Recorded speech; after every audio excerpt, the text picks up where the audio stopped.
affairs.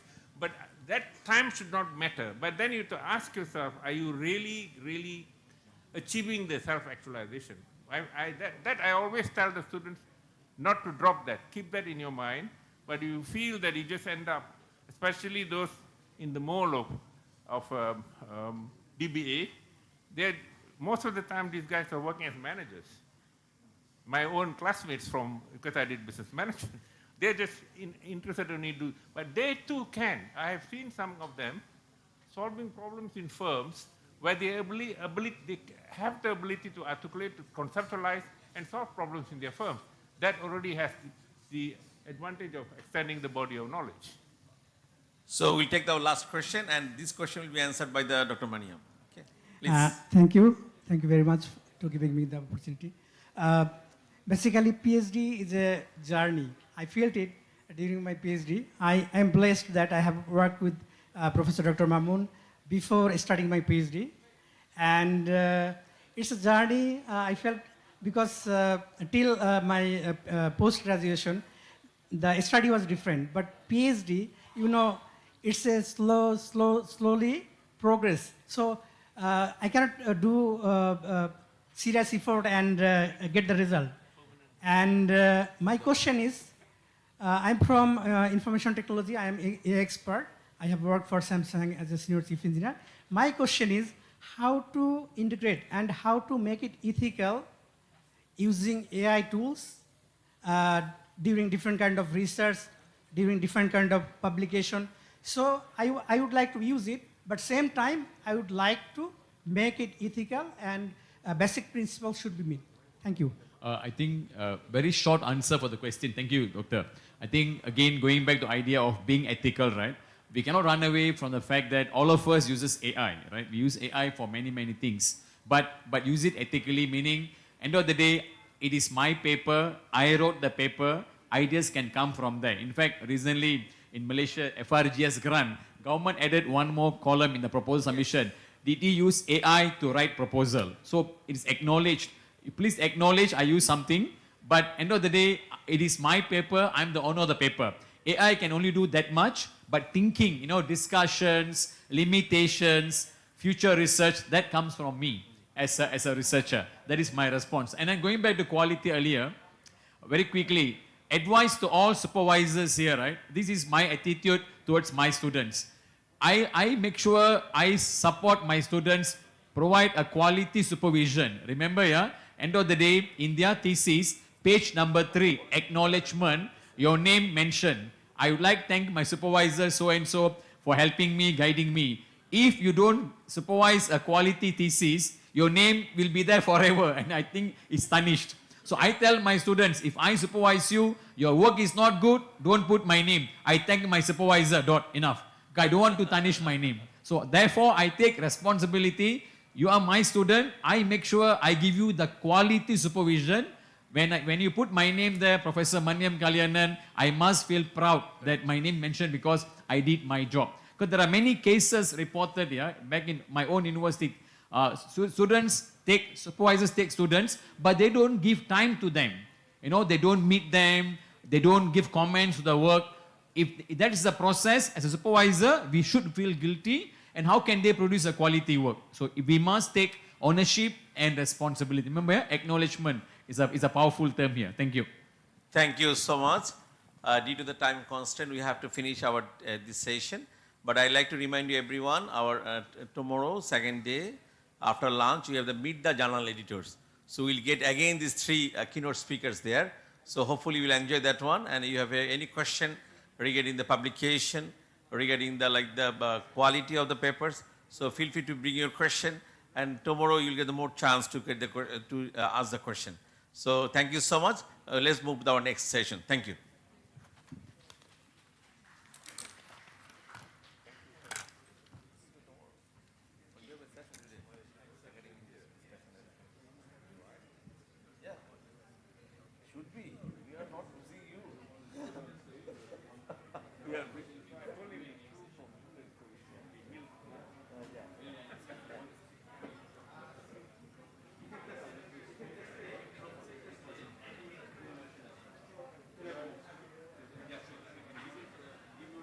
right? Answer. Pad niye? Ona pad.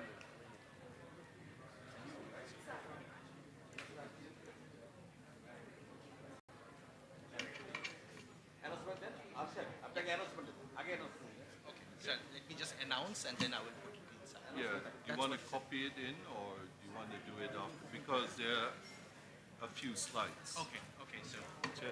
So, Yeah, no, that's fine. If Okay. you just, the reason is you won't know when it's a pen drive. Okay, sir. It's So got it's better we do it now. Do it now. Yeah, if you just don't share screen, you'll be fine. Yeah.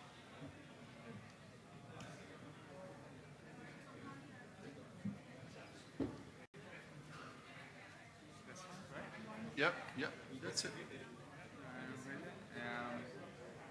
I see Icebtm to Yep, the fact. click on that. The Presentation slides, okay. If I'm correct, it's number 2. This one? Yeah. If you want to copy all of that and then delete it later, that's fine. Okay?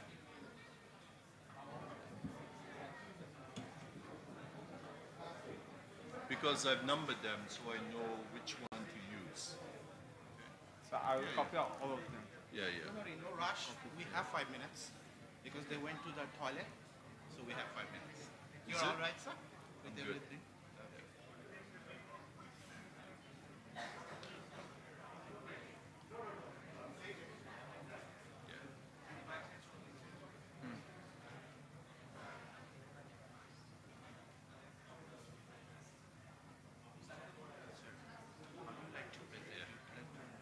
So the second one. It's just this one, it's the number 2 there. That's it. Is that one? Yeah. I will put that. So I'll. If you can eject and let me have that, yeah. Okay, lovely. So do I need to delete all of them? No, no, no, only 2. Okay. Okay. Okay. Done. Sir, please take a seat. Sorry, the key to ওনার নাম হলো professor Jonathan একটু কাজ করছে let me announce এটা on করে দেন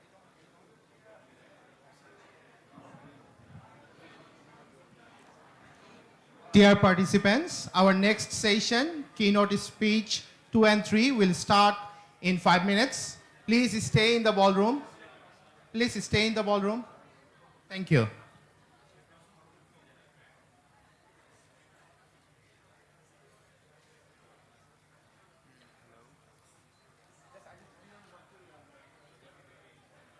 না আপাতত হবে না কেন আবার কার কি হলো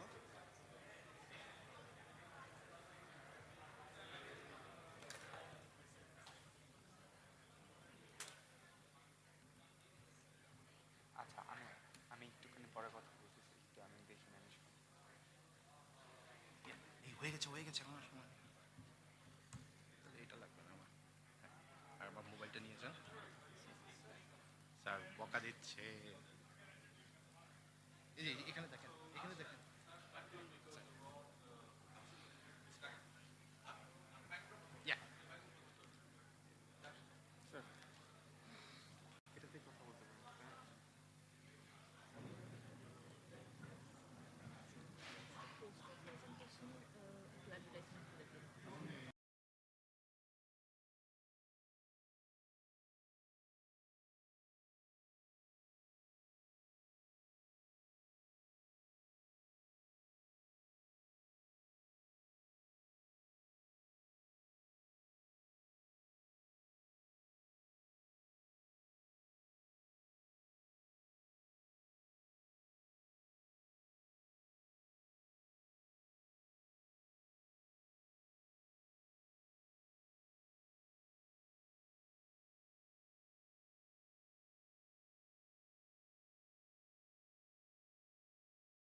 And now you have seen that there will be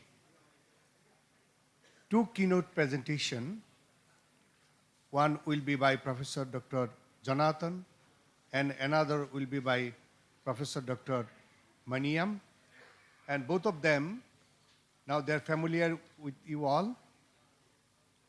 And here you see, we are two session chairs. This is Professor Dr. Farid Subhani, and another, Dr.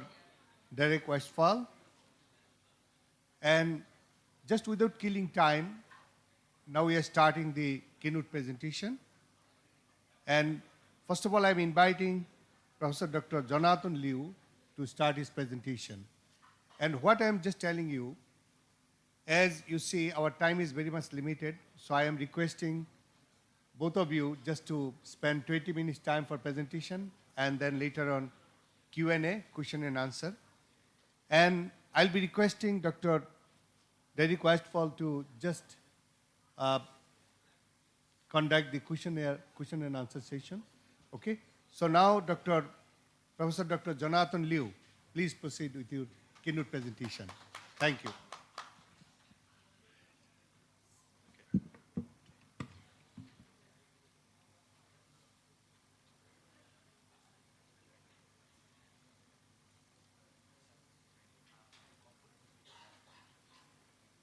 Yeah, that's right.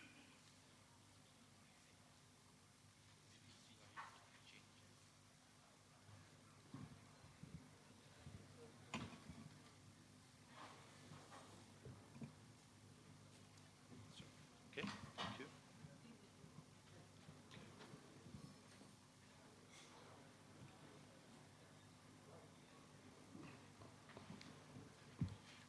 Okay, good afternoon again. Okay. I'm going to talk quite fast. I have 20 minutes, okay? And I have something like 20 slides. So I'm not going to go through every single slide, but you can have a copy of the slide because there are details in it as well. The focus of my talk is really about enhancing the writing and review process with AI tools, okay? It is not possible today to think about writing without using any form of artificial intelligence, okay? So this is what I propose to do.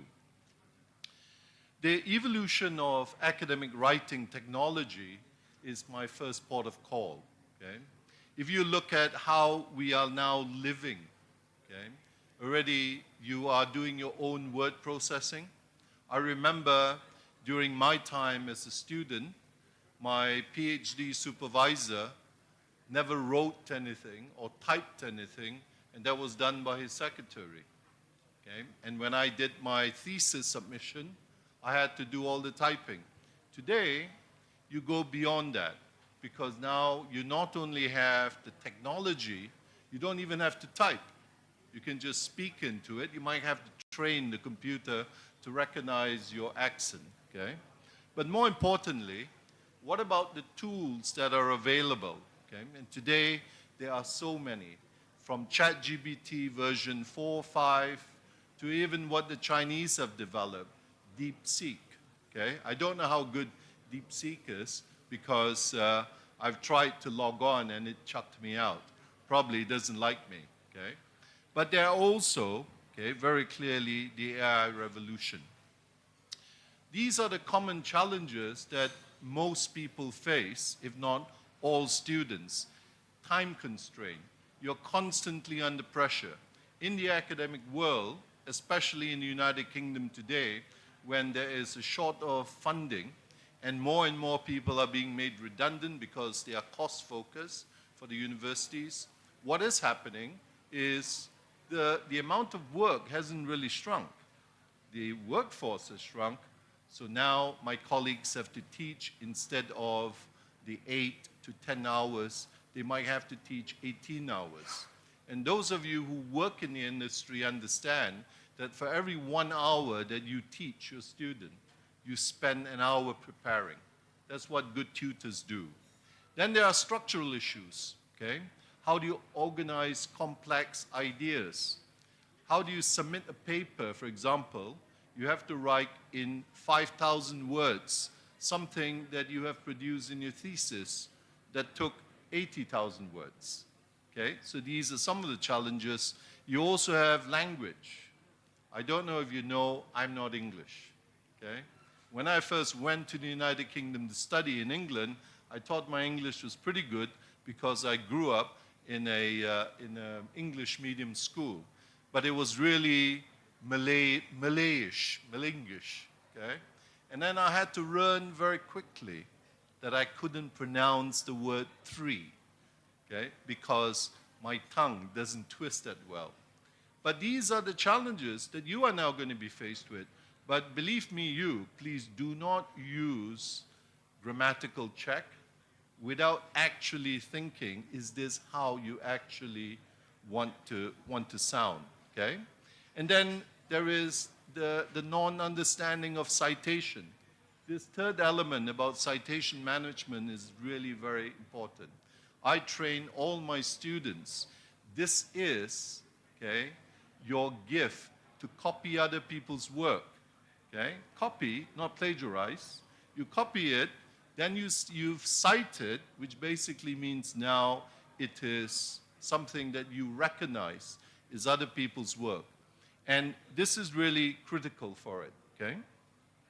But more importantly, there are grammar style check tools, which I've mentioned about. I'll just move on.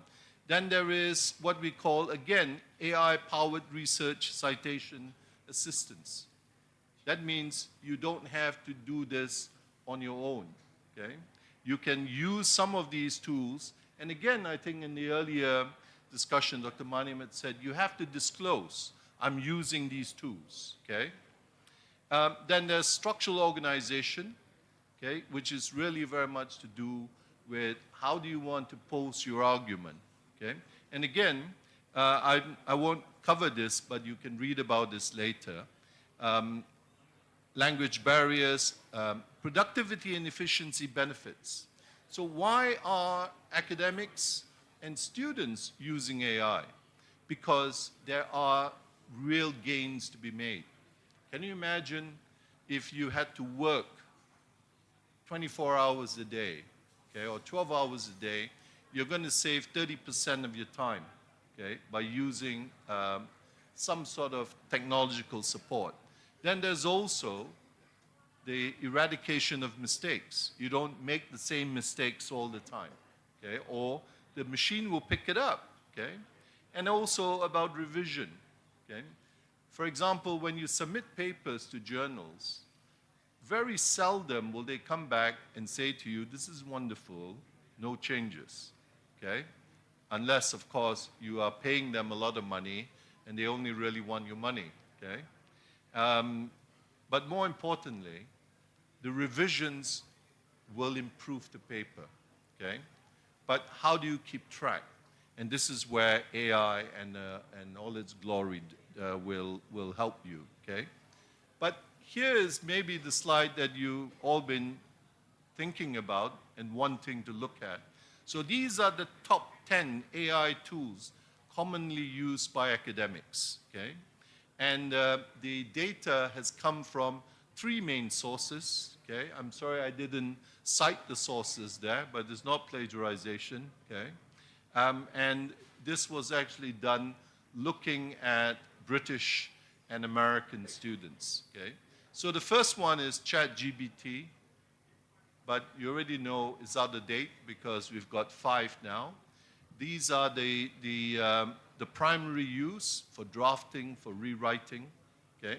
And again, in most journals now, we indicate we do not want you to use AI. But if you have, then you have to disclose it in the paper, okay? And then you give yourself a chance and the editor a chance to say whether they will push the paper forward for review, accept it, or whether they will say to you, you really need to just do it on your own. Other useful ones are like Grammarly, okay, which is basically to check. And the interesting thing is, I had a Turkish student, that submitted a paper that he had written using Grammarly check, okay? And I said to him, you know, I never knew you could speak American English, okay? And I said, and you're submitting this to an English journal, okay? And then they realized that actually, yes, use that, but please don't do it blindly. I can give you examples of where students have, or authors have produced papers using AI, submitted it, and it actually got published, and then the editors then find out, and then they had to be retracted, okay? So other things are like illicit, okay? Research Rabbit is useful, okay? And again, this is just to give you an idea about what is available, okay?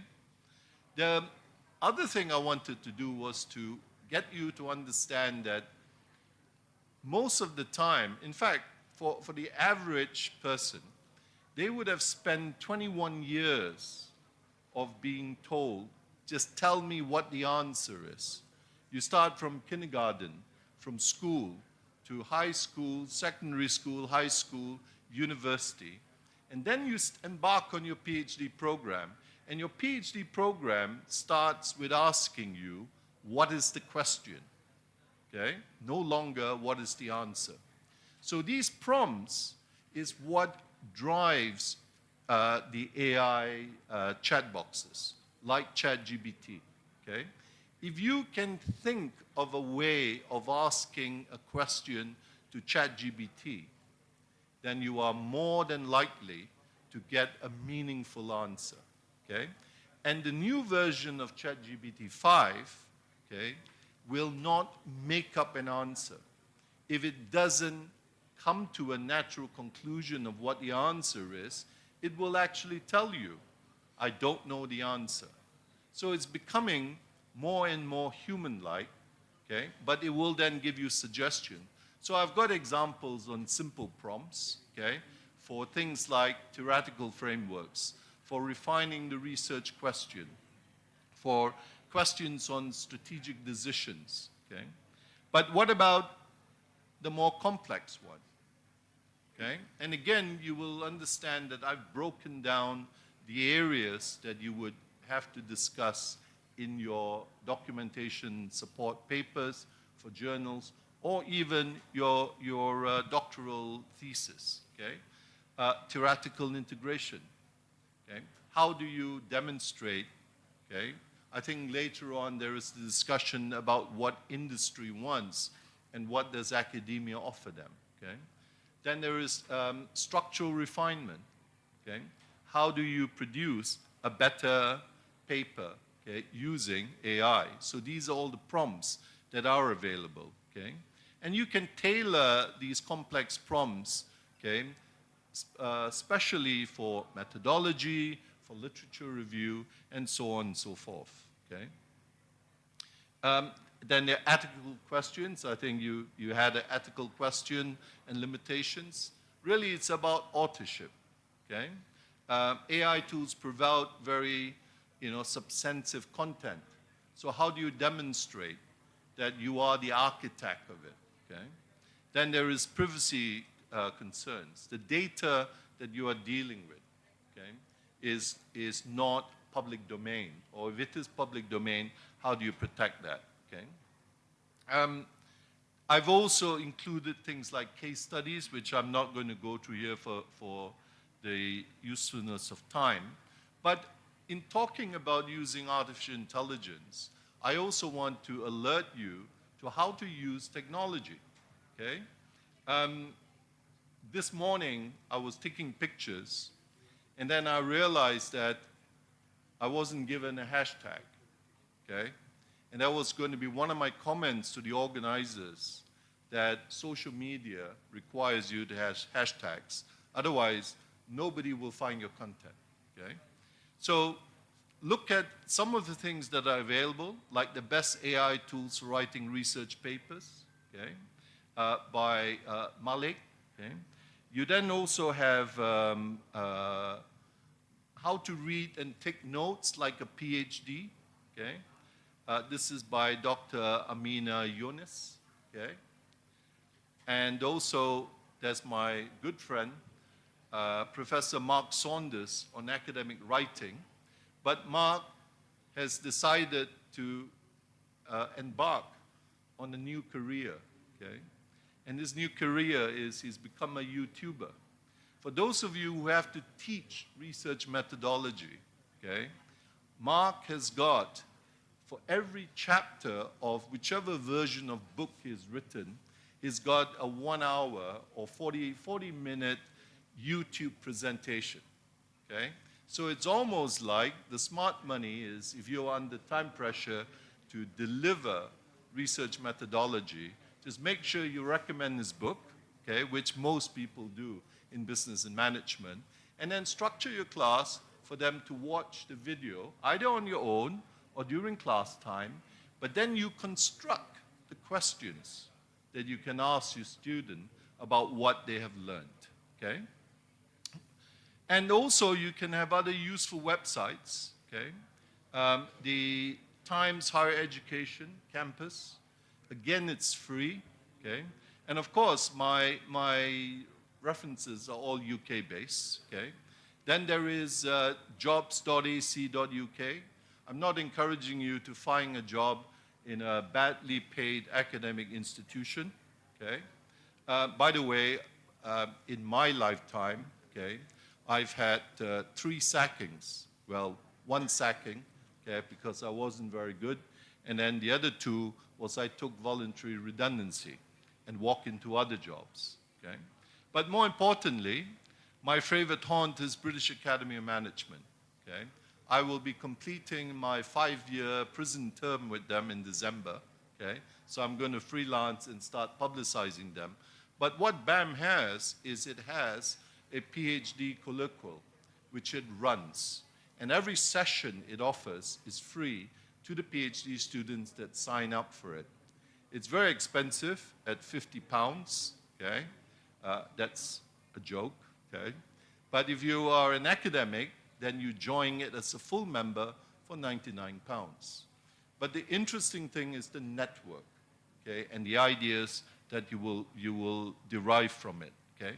So best practice for integration, I'll leave you to read that. The future of AI in academic writing, okay? And also an afterthought, okay? Albert Einstein famously stated, imagination is more important than knowledge, okay? Knowledge is limited. Imagination enriches the world. And my challenge to you is not to think about how much knowledge you're going to generate, but how much imagination you're actually going to give to your students so that they are going out to do other things. My claim to success is almost every single of my 29 students that I've supervised on a PhD or DBA program. And it takes around 5 years for these beastly people to actually complete, okay? So over a 30-year cycle, I've managed to get around 30. But they've all excelled. And those that have stayed in higher education have surpassed what I've achieved, okay?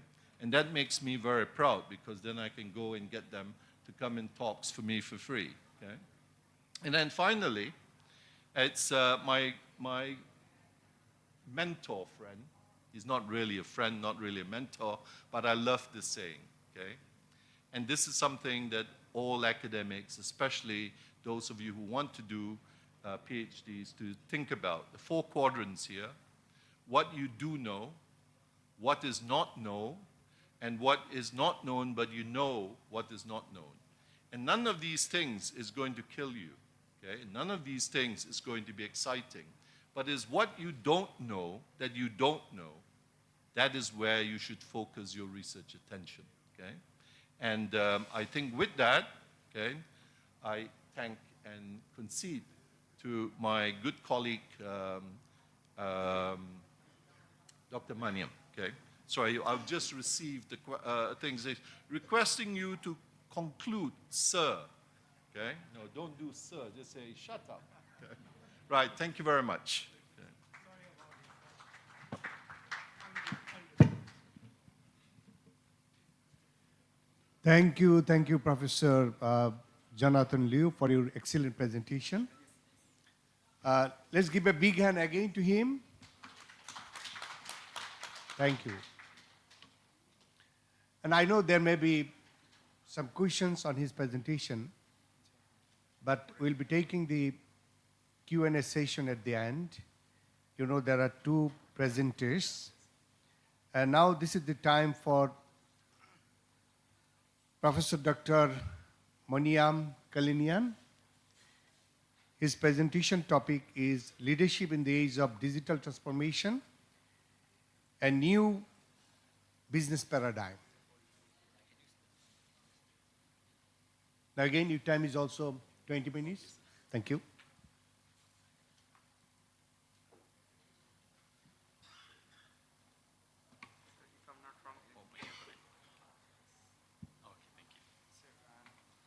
I can use this, right? Just checking, it's okay. All right. So, sir, my 20 minutes starts now? All right, okay. Thank you. Thank you to the chair, Prof. Farid. Respected delegates, respected students, thank you for the opportunity given to share some of my thoughts in the world of HR. So from academic world, let me bring you to the business world now, right? About putting people first, right? I'm a strong believer of human resource management, and yes, technology changes life, but end of the day, it's all about people, yeah? That is where I thought I'd share some thoughts, also some research directions in this context for academic colleagues, and some ideas for business leaders about putting people first. So I call this The Future is in Human, Redefining Leadership in the Digital Civilization. So very quickly, I come from University of Nottingham, Malaysia campus, right? Been in the industry for the last 29 years or so. Now, this is the base agenda of what I'm going to share with all of us here. This current ecosystem moving from digital transformation to digital civilization is becoming a norm, and bringing leadership as a human-centric perspective, some best practices and call for action. Now, we have heard, read, right, some numbers to share. Definitely AI there to stay, AI to grow, technology to grow, right? Maybe in Bangladesh, we heard the word cheap labors, but in most countries, now AI tend to replace people, yeah? So that is one scary thing happening in the market. And some statistics taken from the World Economic Forum 2025, they said 92 million jobs will be displaced. Why? These jobs will be taken over by the IoT, your robotic technology and whatnot. But the good news is 170 million jobs will be created.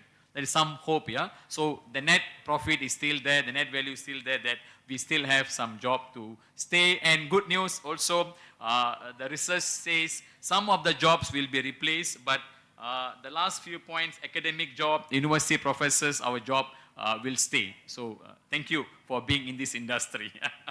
All right? And some core skills that will be developed. That is where I'm coming from, yeah?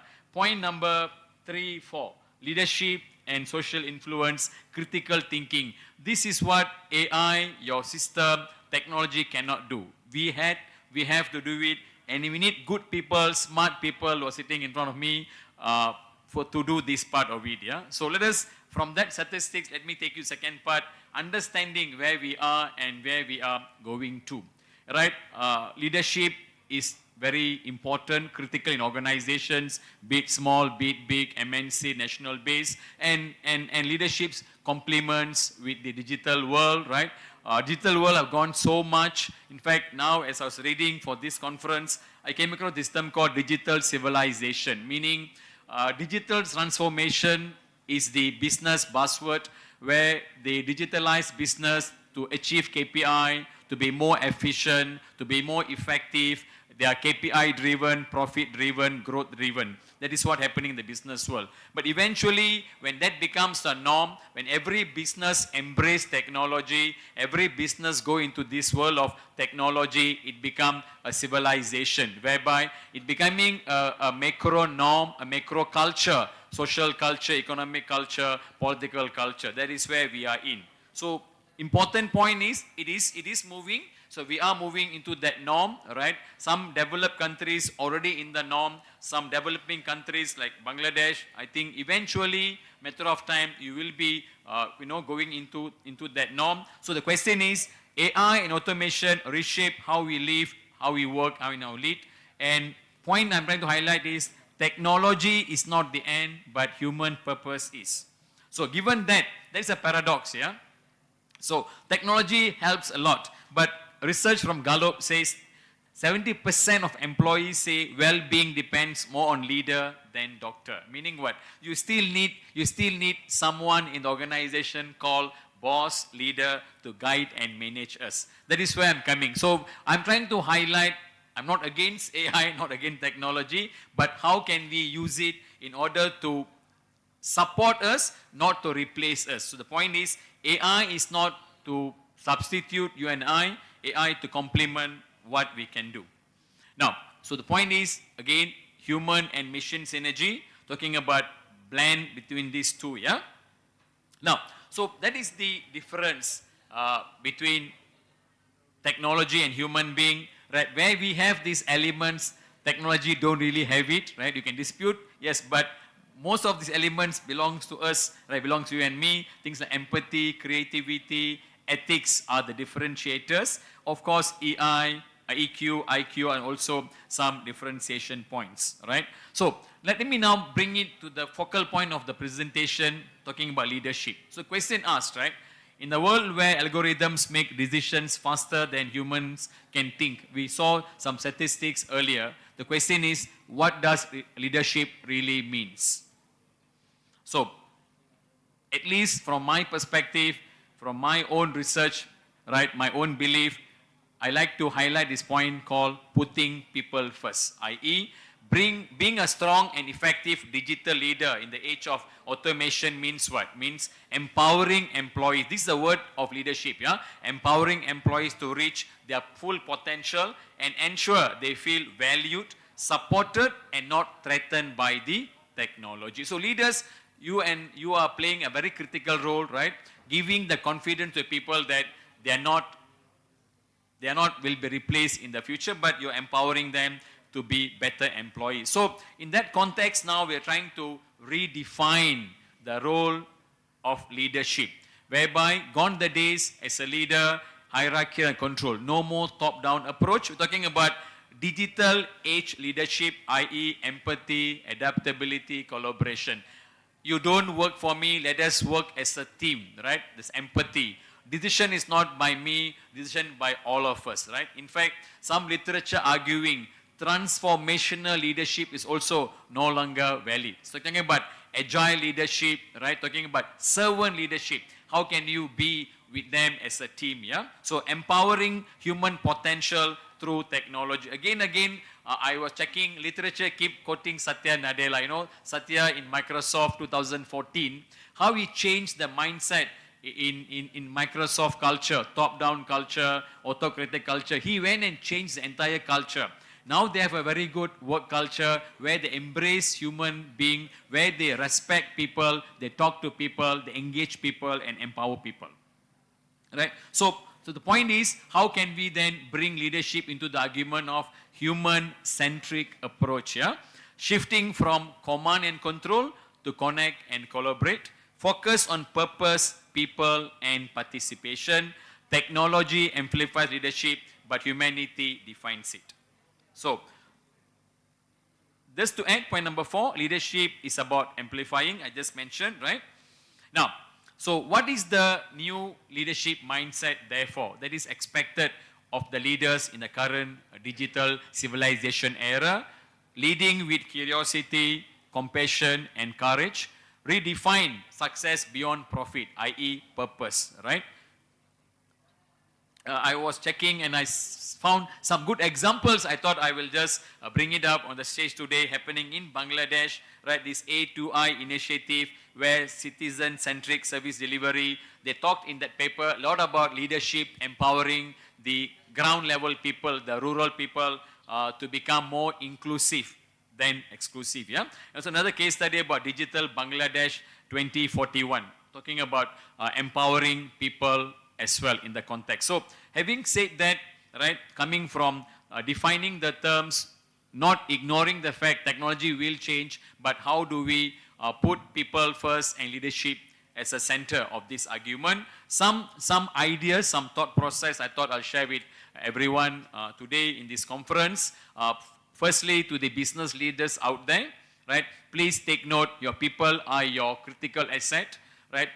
Technology may accelerate change, but leadership determine direction. So as leaders out there, please put effort, invest on people, bring their potential, grow them through your learning, development, investment, and make them better leaders of the future. In fact, I think earlier Jonathan was telling, when our students graduate PhD with us, they do better than us, better citations, better H index, I think as supervisor, I'm very happy. So same, as business leaders, when your team doing better than you, becoming CEOs in a better organizations, I think that is the proud moment of you being a leader in grooming them, yeah? So in fact, research by PwC indicates 9 in 10 CEOs now view digital leadership as capability building. That is for the business leaders. Now, for fellow academicians out there interested in this area, what could be the future research directions in terms of putting people first, technology and digital civilization? One area is about conceptual and theoretical development. I think that not much limited work done on this area. We can talk about integrated models linking digital leadership, digital transformation, capability, organizational agility, and innovation performance, and also talking about how to examine the current leadership theory, right? Transformational, servant, to be reframed in the context of digital era. So what is the right what is the right leadership model in that era? And also talking about this word ethical and sustainable digital leadership. That's one area of research we can think about. Next one is in terms of digital leadership in emerging economics and SMEs. Yeah? So again, limited empirical evidence from emerging economics, including Malaysia, Indonesia, Bangladesh, right? So SMEs have got a bigger constraint, right? They have this budget issue, capability issue, capacity issue, and some of us probably can look at it. In fact, I'm doing some work on this as well, right? Comparative studies in digital leadership readiness among SMEs, and also role of institutional support, government digital policies and infrastructure in shaping digital leadership outcome. Second area to explore, yeah? The third area is about reshaping organizational culture and change management. I think in the morning, one of the keynote speakers talked about, right, we cannot have incremental change. We have to have fast change in Bangladesh in order to achieve the growth, right? Yes, that is something we can explore as a research as well in terms of, right, how many studies have concluded leadership fails because they underestimate the culture side of the change, right? In fact, there's a question this morning. Yes, culture plays a very important role. How can we bring some research light into this? And directions could be digital leadership, influencers, culture adaptability, number one. Employee resistance, trust, and physiological safety. How can we, give people the confidence that yes, technology to be embraced, but do not worry, you become a better employee, more competent employee. That sort of assurance to look at. And also interesting study we can look at in terms of examining cross-generational differences, right? In the context of leadership understanding. Because I think this is the first time in the world history, right? We have good 5 generations in a workplace, right? We have baby boomers, Gen X, Gen Y, Gen Z, right? Millennial. All of us are in the same organization. And you cannot say one size fits all. It doesn't work that way, right? They have different expectations, different perceptions. So how can we look at it in the context of organizational culture and change management? And another point of research can think about is also in terms of sustainable digital. Final thoughts. I only 13 minutes. Okay, now they're cheating me now. Okay, a sustainable digital transformation in terms of how can we be sustainable. That's a buzzword now, right? So we have to be not only strategic but also sustainable in terms of human-centric digitalization. And the last area of research that we can think about is also, which I'm doing now with a PhD student. We actually coined this idea called frugal leadership. Yeah, frugal innovation. Now we're looking at frugal leadership, i.e., doing more with less. How can leaders, given the limited resources, we can get the best out of our people and our organization, i.e., frugal leadership competencies be cultivated through training, mentorship, and experiential learning, and also designing and validating frugal leadership skill to be empirically tested relationship between organization, performance, and outcome. These are some areas that came to my mind as I was preparing the slides. I thought I'd share with fellow researchers out there. I'm happy to talk to you all as well. And the last second slide is some take-home points from the discussions of the last 15 minutes or so, yeah? So point number one is, as we build smarter technologies, let us build wiser leaders. So leaders are very, very critical, very pivotal for organizing success. And connected to that is also, the future isn't digital only, it's profoundly human. So again, going back to my point earlier, putting people first, embracing technology, and moving towards digital civilization, and how leaders out there can make sure this can promise a better future for organization and your people in the organization. With that, thank you and terima kasih. Thank you, Dr. Kleeman. Two outstanding presentations. That last one was tons of great information.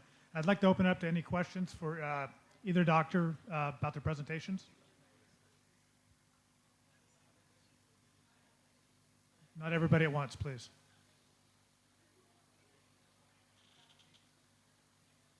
Any questions for the two doctors?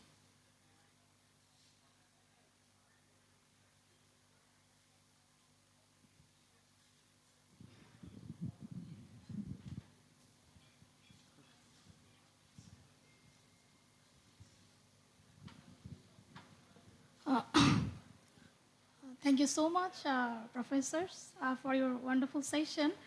Actually, I think it is a great platform to hear some research talk. Actually, in our country, we listen a lot of things, but we rarely listen. Even in our university premises, we rarely listen the research talks. So this is Professor Dr. Taslim Akhtar. I am serving almost 13 to 14 years in this academia. And recently, I have promoted as professor. I have completed my PhD from Wuhan University of Technology with the Chinese government scholarship. So after completing my PhD, when I finished writing my thesis, I just wrote in acknowledgement that PhD is a journey to find out the incredible things. So maybe it is just a beginning to find out something. So still, I think that I have to find things, and I think I have to learn things, but unfortunately, we work in an environment where we don't find any access to the research. As I work in a public university, in our ambiences, we don't have access to the databases.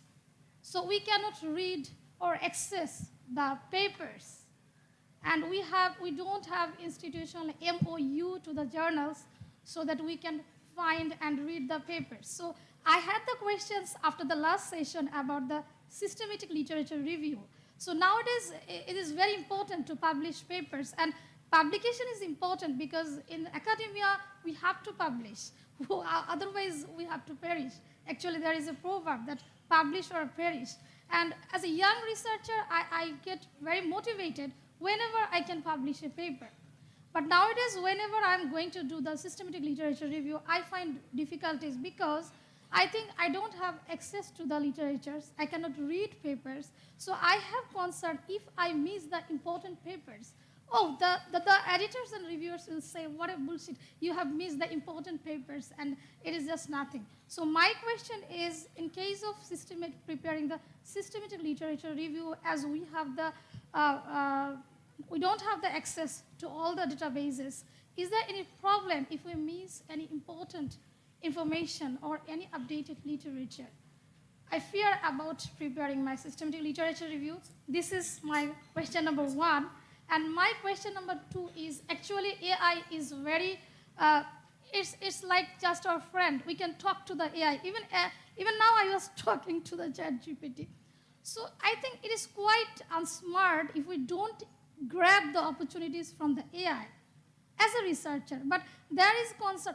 We definitely do not use everything what AI tell us, because we know we have to justify the things.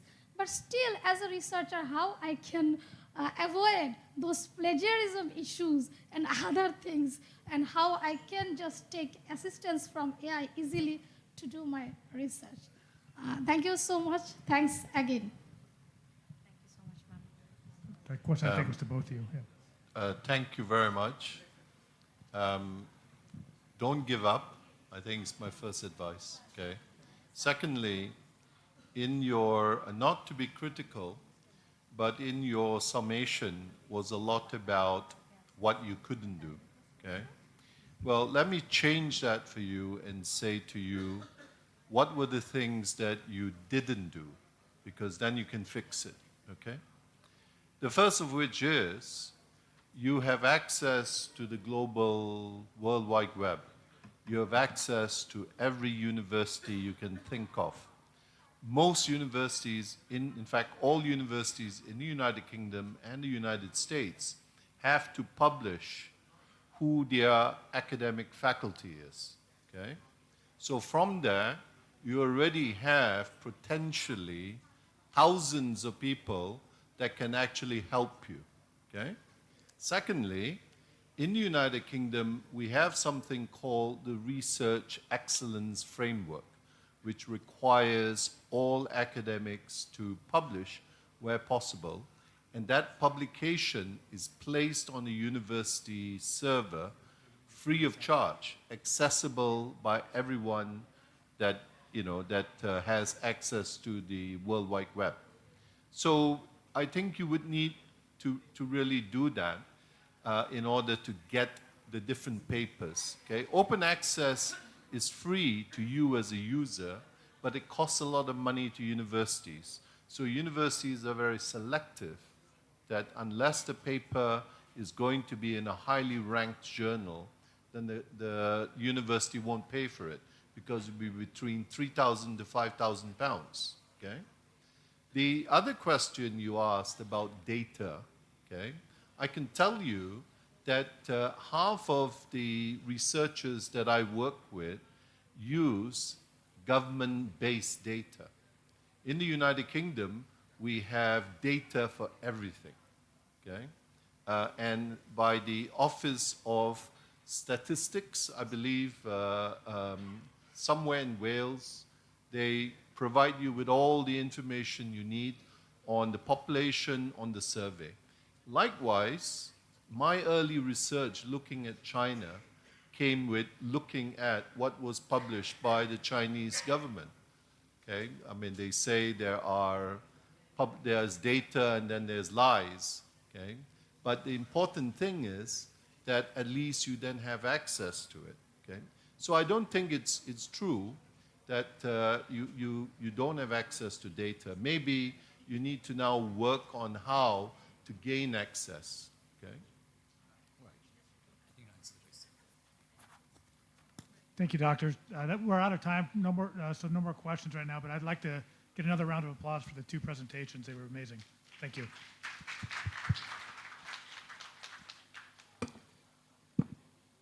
Thank you, esteemed professors, for your insightful keynote. Your perspectives have truly enriched our understanding and sparked meaningful ideas for further exploration. Sir, may I request you to be on the stage? So there are some formalities. Please be on the stage, please. With that, we conclude keynote session and move forward to the next sessions ahead. But before that, we would like to, welcome on stage our Honorable Provisy, Mr. Lund. Please come forward, sir.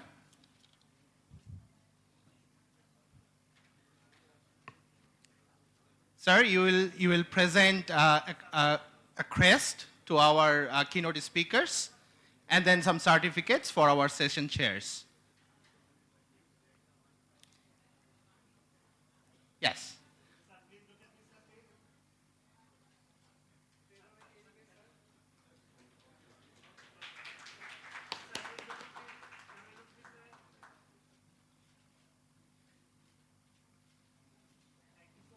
Thank you. Now, the next crest is for Dr. Kalyanan. Professor Lund, you're going to do the honor as well. Thank you.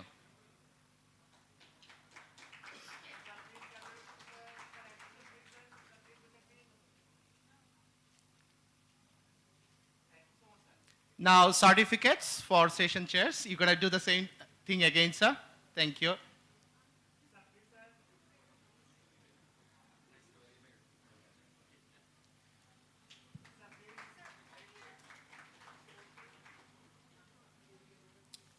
Now, the certificate, yeah. Now, the certificate for Dr. Subhani, sir.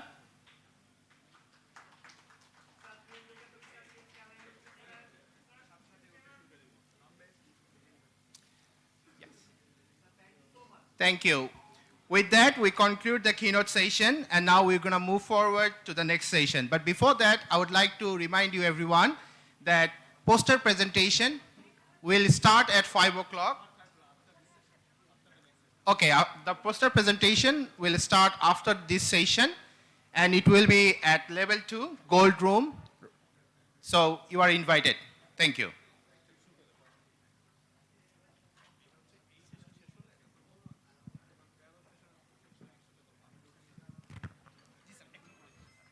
Ladies and gentlemen, we will now proceed to the next session, Industry Talk, a platform where thought leaders from the business world share their experiences and perspectives, connecting research insights with practical industry applications. We are truly privileged today to have with us Mr. Amir Salim, Director, NEET Asia Limited and Aurum Sweater Limited, and AKM Shahnawaz, Managing Director, Current Charge, Dhaka Bank PLC. We are honored to have among us Dr. Ferdows Salehin from Sharjah Maritime Academy, UAE, as our session chair. He will be accompanied by Mr. Emeka Egson, faculty, Peters School of Business, Assiniboine Community College, Canada. I request everyone to welcome our speakers and session chairs with a round of applause, please.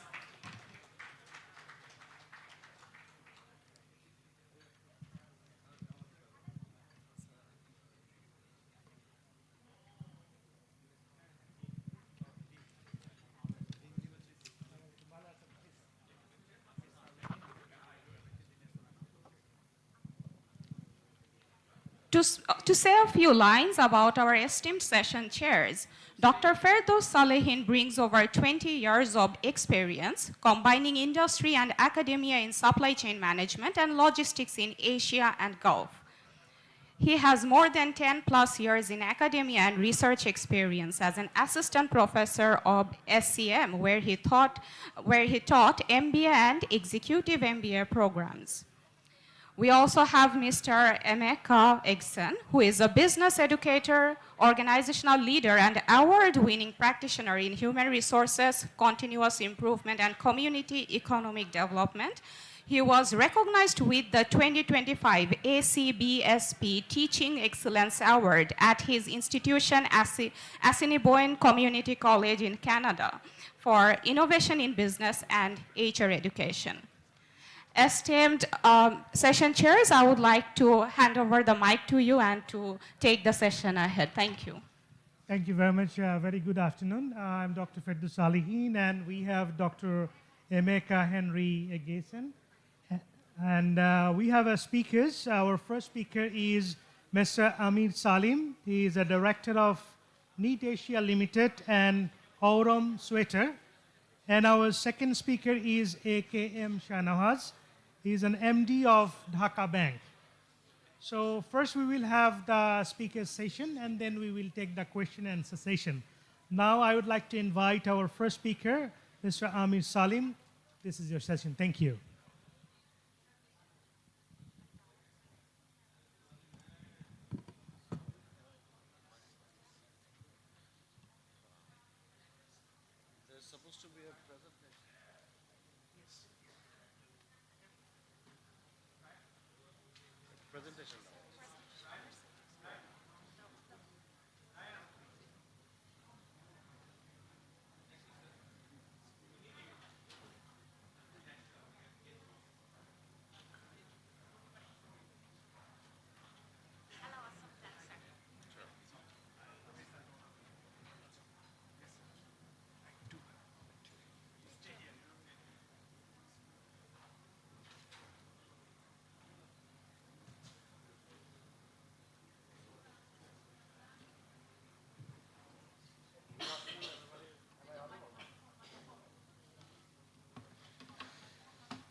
Good afternoon, Assalamu alaikum. My name is Amir Salim, and it's a pleasure to be here among all the luminaries and dignitaries in the world of education as well as in our corporate sector. So I've been here, I was listening to some of the speeches, that was amazing, and since I'm from the industry, I'm a hands-on businessman, so my citation may not be as good as we have been experiencing throughout the day, but I'll try my best to deliver whatever I can.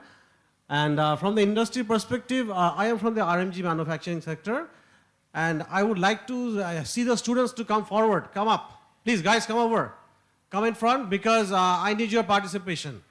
And I see all the people here, but we have a big gap in the middle. So I see a lot of people at the back, so I need your attention. Because RMG sector is the sector which brings 84% of our export earnings. We all know that. So I am going to try to make it a little bit simpler for everybody's understanding because there are a lot of technical terms which may not be easy, and so I decided to focus on it, and I decided to streamline. So then I decided we have knits, wovens, and in woven we have denim, non-denim. In knits we have heavy knit, light knit. So I decided to go even further, and I made sure, okay, let's work on the heavy knit, which is the sweater industry. So I'm going to talk about the technological adaptation of sweater manufacturing in Bangladesh, which is a leader in the whole world. So we should be proud about it. And for me, my experience is 20 years in the industry. I started my career in 2005. And now it is 2025, so it's been 20 years. And when I got into the industry, it was quite an experience because Bangladesh was in a stage where it was very, very much labor intensive. And now we see a lot of automation. So that's why I have chosen this particular topic today. And I hope I can encourage the students and also my fellow mates from the industry and from the educational field as well. So sweater manufacturing process in very brief. I'm not going to go into detail, which is knitting, linking, and finishing. So, I mean, the reason I'm telling this is because to understand my lecture, it will be easier if you know the processes. The first step is the knitting. So what do? In a knitting machine, we make a panel. So we make panels of front, back, sleeves. And then we do the linking, which is the joining. And then we do the finishing. And then we get a complete garment. So finishing includes washing. So in 2005, when I got into the business, so there we used to have manual knitting machine. That's a picture of that from 2005. I'm sorry, you cannot see, I mean, it's difficult for you to see, but that's a manual knitting machine. So that is what we used to use in 2005, 20 years ago when I started my career. And this is dial linking machine. And at that point of time, one operator could produce 5 to 6 pieces per day. So that means that was the highest a person could do. So we had a lot of people working in the factories. And then, after 10 years, in 2015, we have the automatic knitting machines. One operator could run 4 machines in one shift. The machine runs 24 hours. So 2 operators could run 4 machines in one day in 2 shifts. That means each machine produces 25 pieces per day, so 4 machines give me 100 pieces. So 2 operators are giving me 100 pieces every day. 2005, one operator could give me 5 pieces. 2015, one operator is giving me 50 pieces. So that is the technological adoption we have been going through. And I'm very proud of it personally, myself, because I've been through the process, and now fast forward 2025, which is even more interesting. Now we have the whole garment knitting machine. So what does it do? The production process is same as the automatic knitting machine, but it doesn't even require the linking machine, the joining machine that I showed you before. So you see that's a knitting machine, and the whole garment is coming together. Initially, I was telling you about the panels coming out separately, but this time, from this machine, the one garment coming out at one go. So this is from our factory, by the way. So, I mean, this is the advancement we have made, and now, at this point of time, I'm going to share you, because I have very limited time, I think 10, 12 minutes, right? So I'll try to finish with some numbers, which will make sense to what I've been delivering so far. So in 2005, to produce 10,000 pieces, I needed 2,000 knitting operators, 400 linking operators, 500 finishing operators, other operators including helpers, 300, total 3,200 operators, manpower in the factory. In 2015, to make the same 10,000 pieces, look at the manpower reduction, 200, 350, 500, 250. So 1,300. So from 100%, now we are going down to 41. And then 2025, which is right now, towards the end, to make the same 10,000 pieces, we need even lesser people because of the speed dial linking machine, the whole garment machine, and also the washing machine technology improvement. Now we are having 875 people. So that's another 67% of 2015. But if you compare this to 2005, to produce, you needed 100 people, and now you need only 27 people. So that is the amazing establishment Bangladesh has made in the RMG sector. So in many times I've seen that we are overlooked as a very basic garment producer, we are not into technology, but that is wrong. And I wanted to clarify everybody that we need good people in the industry. We need bright people, smart people who can really contribute. And together we can grow the country and take it to the next level.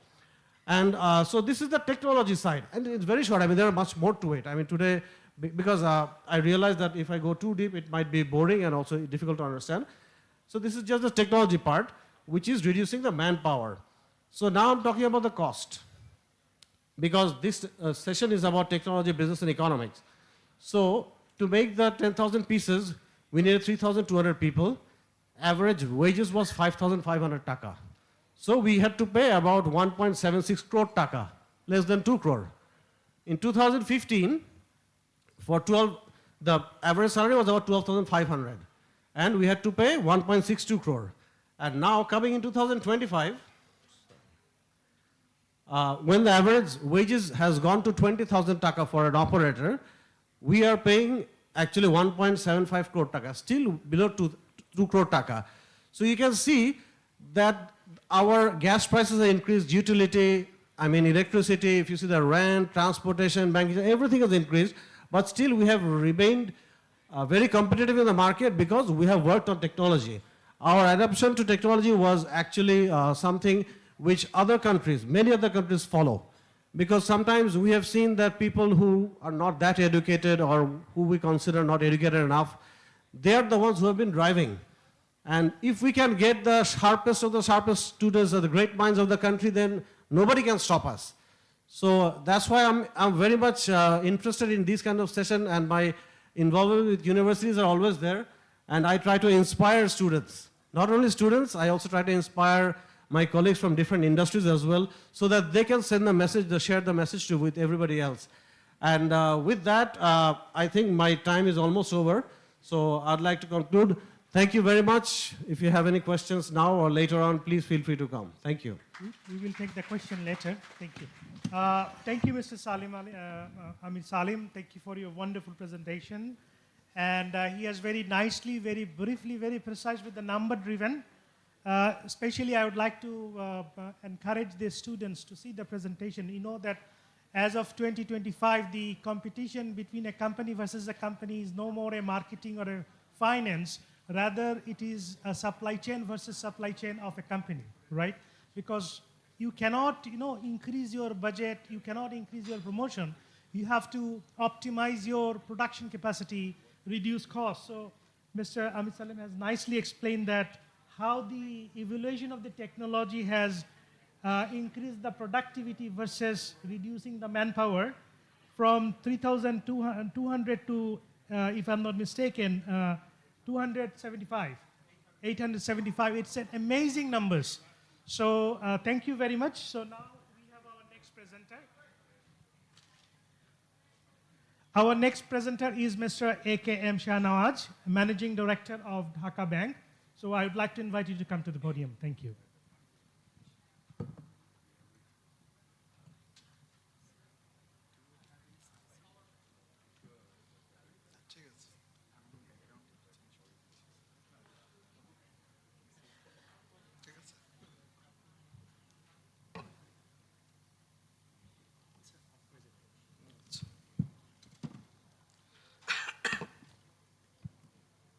Bismillahirrahmanirrahim.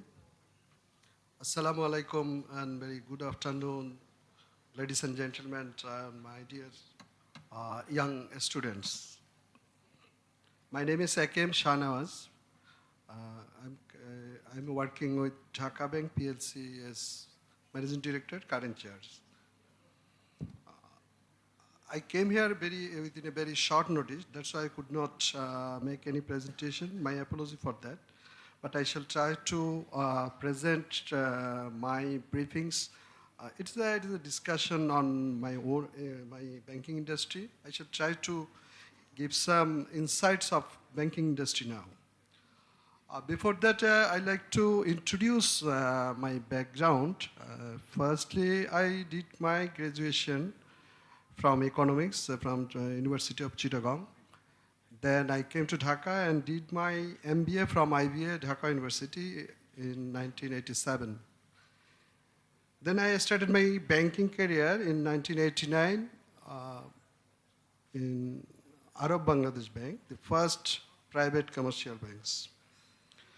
So since I am from banking industry, I'd like to say something about banking industry, its present status and future prospects. You see, when I joined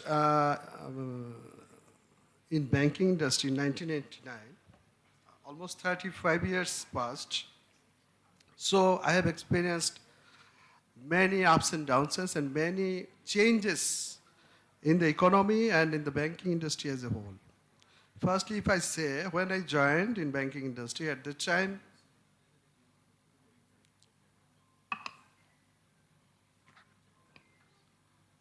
At that time, there are only 7, 8 private commercial banks and some state-owned banks. So it is in the year of 1989. Then in 1995-6, there are some other private banks came to existence. We call them second-generation bank. And Dhaka Bank is from second generation bank. Dhaka Bank, Prime Bank, and some other banks in second generation. Then came third, fourth, and fifth generation banks are coming. At present, there are 61 banks in our banking industry. Out of that, nearly 40 is private commercial banks, 19 is foreign banks, and some specialist banks are there. But what is the situation? What are the changes? If I say about the present status of banking industry, I need to go back 4 or 5 years back, because since 2020, I mean COVID-19, there are some big happenings in the society, in the industry. After COVID, there are Russia-Ukraine war, and then lastly this August 5 last year. So there are many happenings, and these happenings affected banking industry and its economy in a large scale. Firstly, after COVID, all businesses are collapsed. So we faced huge problems in non-payment of the loans. So that was a disaster. Central Bank, our Bangladesh Bank, came forward and tried to support, government tried to support this disaster. They supported the business people, giving some incentives and other finances, and supported banks to extend their loans tenure. In that way, bank tried to support that. But after that, when we try to stabilize ourselves, Russia-Ukraine war started, another problem started. So worldwide, there was a big collapse in supply chain management. So again, we faced a lot of problems in international price hike, and it has affected again our business people, and finally, as the banks as finally. So what happened? If we look at these things, what happened? What was the impact? Firstly, because of our NPL increased, and because of international price hike and deferral of import payments, our taka devaluated and our dollar rate increased suddenly, all on a sudden. From 85 to it gone up to 120. Now it is going around 122 like that. Inflation was reached up to 12%, and there are other problems as well. If I can say, and then what happened in last year? After last year happenings, 24th uprising, some banks, there are some financial irregularities, scams revealed in some Islamic banks. So there were a problem started, and people lost their confidence on the banks, and some banks could not make payments. So they are facing problems, and people lost their trust on banks. So these things, as a result, all banks are facing started liquidity problems. So all these things are happening during last few years. And as a result, and presently we are facing very low credit growth. So these things are happening, but the positive thing is that the situation is now improving. There are many improvements we can observe now. Firstly, if you see our inflation came down to around 8, so it's a big achievement, we would say. Then our reserve, which reduced below 20, now it has gone up to 30, beyond 30 it is, so it is improving. Our export, import, again, it is started to go up. So we are very much hopeful that I think our situation is improving now. And we are hopeful in the coming days, after election, when the political situation will be stabilized, people will start again doing business again, and we can revive our situation as before. So all these things are regarding the banking industry's ups and downs during last 4 or 5 years, what I'm saying. But at the same time, with the passage of time, the situation with the passage of growing technology, our improvements are there. This is apart from regular business. There are some changes in the banking sector, that is digital banking. Nowadays, almost all banks, most of the banks are now ready to do bank through digital platform. We are also ready. So I think you don't need to go to bank now. You don't need to sign papers and many papers. You don't need now. You can open account sitting in your house, in your living room, in your drawing room. You can open any account. You can buy anything. You can take loans. Everything you can do now. So it is, but this digital platform it is started in short phase. There are some limitations, some digital alertness is required. So central bank is also supporting us, but they are asking to go in a phase by phase, not at a larger scale. So though our platform is ready, we are going in a very small scale, and nowadays you can take loans, say 50,000 up to 50,000 through your mobile within 2 hours. So this is a platform. You can take loans, but it is a small scale. We hope that it will be go up. It will be go. You can take more amount in future. So these things are happening, and we hope that banking industry we can. Our another challenge I should say here, because of all these things, NPL is a major problem nowadays for the banking sector. It's I would say that is the most challenging situation for now. And some, you heard that some banks, we have 61 banks, and some banks, some problem banks are now going to be merged. So we need to see what will happen in the coming days. So it will, time will say actually how this merger will take place, but we like to keep hope that it will work good, because we can see that Islamic Bank alone, they stand. I think they revived, and people confidence started again. So we are hopeful, since government is there, and huge equity invested there, and some strategic plan made there to make payments of the depositors. We hope that this merger will be successful. And through this way and through these reforms, if we can continue, we are hopeful that banking industry will be will do better, and our business economy will go better in the coming days. Thank you very much. Thank you, Mr. AKM Shahnawaz. Thank you for articulating the real issues, what is happening in the banking sector. Actually, this is, especially he has articulated main two things, the liquidity issues and the bad loans.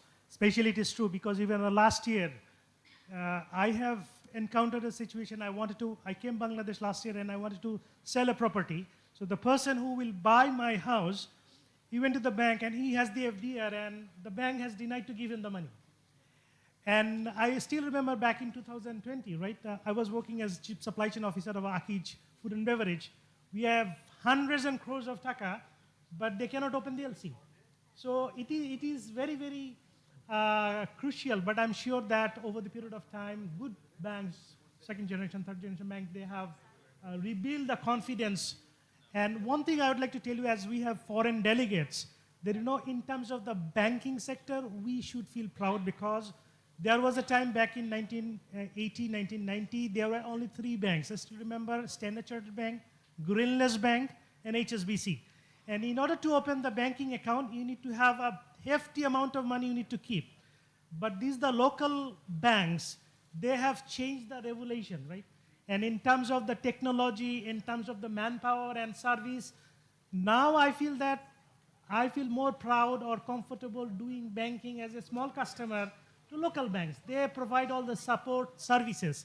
So these are the sectors I think that young generations, we should feel proud about that, because whenever we go outside and you compare the global benchmark and our local banks, this is, I think, at par. Thank you very much. I hand over to you. Now it is your turn. Thank you. Yeah, thank you so much for those encouraging presentations. The last one especially sounded like music to my ears, because I started my career in the banking industry and worked in the banking industry for 7 to 8 years, where I grew in the industry. So really appreciated everything that you said. And from the presentation, we can appreciate that the banking industry and the garment industry are the biggest economic drivers and major examples of business, technology, and supply chain innovation in Bangladesh. So we appreciate those presentations. Okay, so let me quickly ask, we have time for just 2 questions. So let's take questions. Can we give them the mic?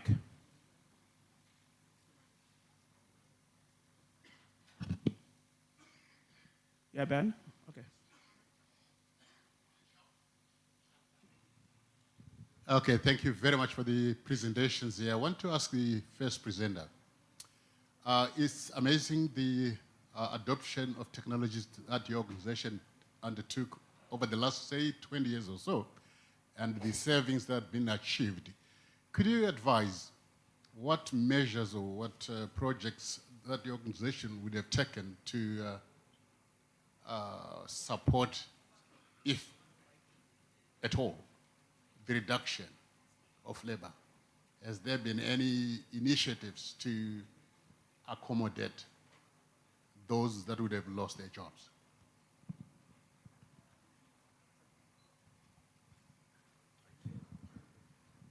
Thank you. It's a wonderful question, and I am also my another involvement is with the BGAMEA, which is the Bangladesh Garment Manufacturers and Exporters Association. So I am also the chair for the Standing Committee for Just Transition.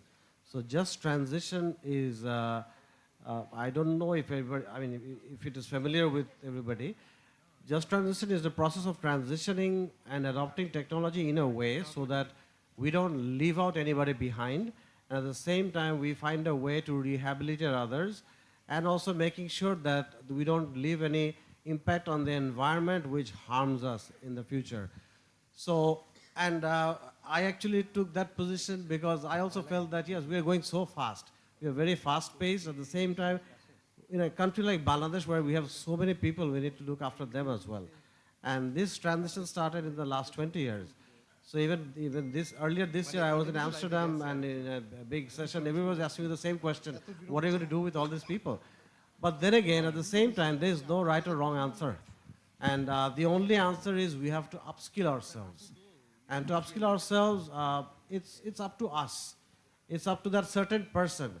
And maybe that person will not get all the facilities, all the motivation, or may not know what to do. So that's why we actually involve ourselves in a lot of educational institutions. And we have our training centers.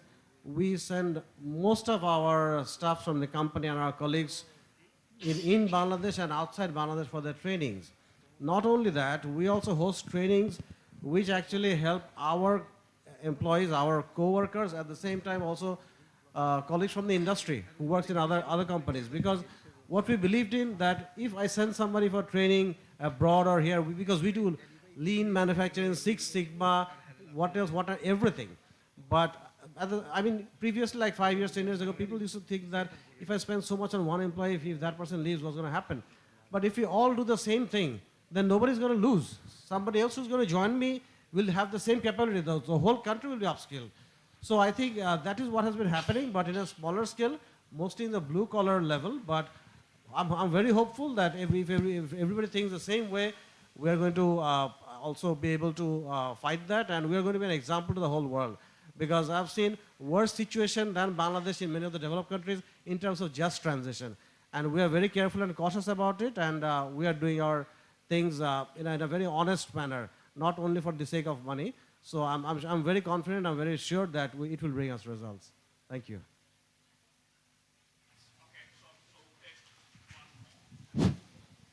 Yes.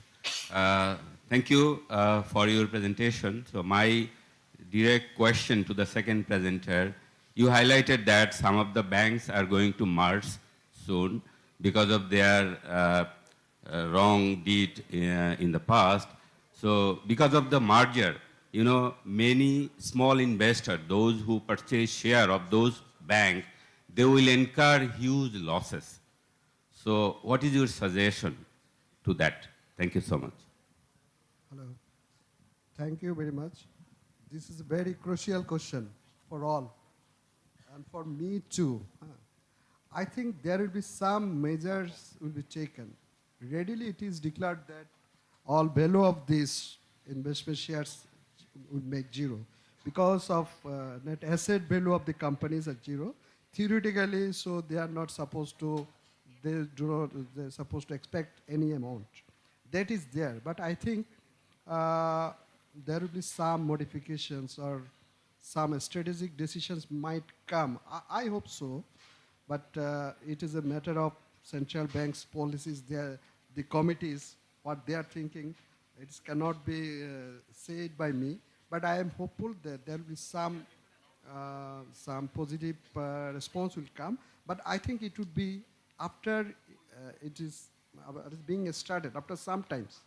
Seeing the situation, observing the situation, I think there are some more things, more positive things will come. Thank you.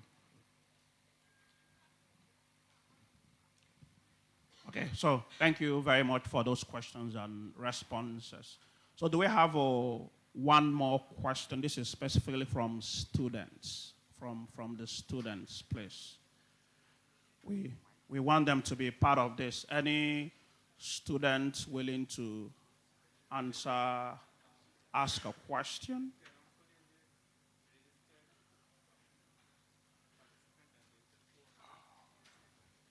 Okay.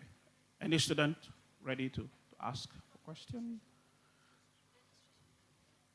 Yeah, okay. So we'll conclude the presentations and the question at this point. Okay. So we want to thank both of you for coming today and for giving that wonderful presentation. So we have things to take home and hopefully implement it. Thank you so much.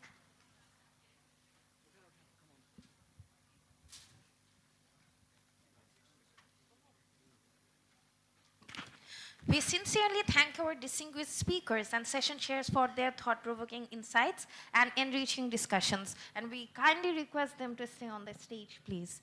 May I now welcome our Honorary General Chair of Icebtm, Dr. Professor Roisul Awal Mahmood, to come up on stage to hand over the token of appreciations to our distinguished guests.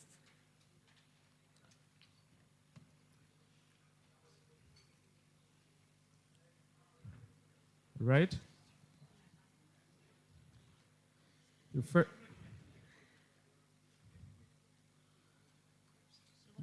May I request our Dean Sir to present crest to AKM Mr. Shahnawaz. Our Dean Sir is presenting crest to Mr. Shahnawaz. Please, a big round of applause. Thanks for your energy.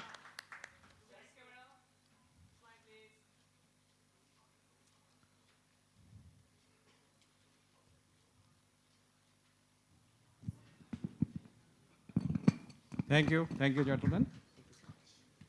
Now may I request our Dean Sir to present crest to Mr. Amir Salim. Mr. Amir Salim is receiving crest from our Honorable Dean.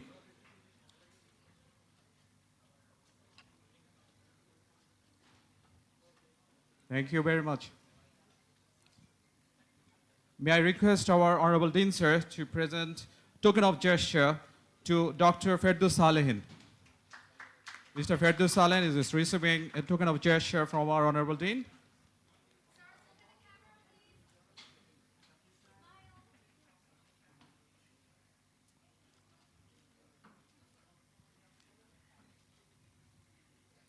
Thank you, gentlemen. One last. May I request our Honorable Dean Sir to present Mr. Emeka Henry Agason, a token of gesture. A big round of applause, please.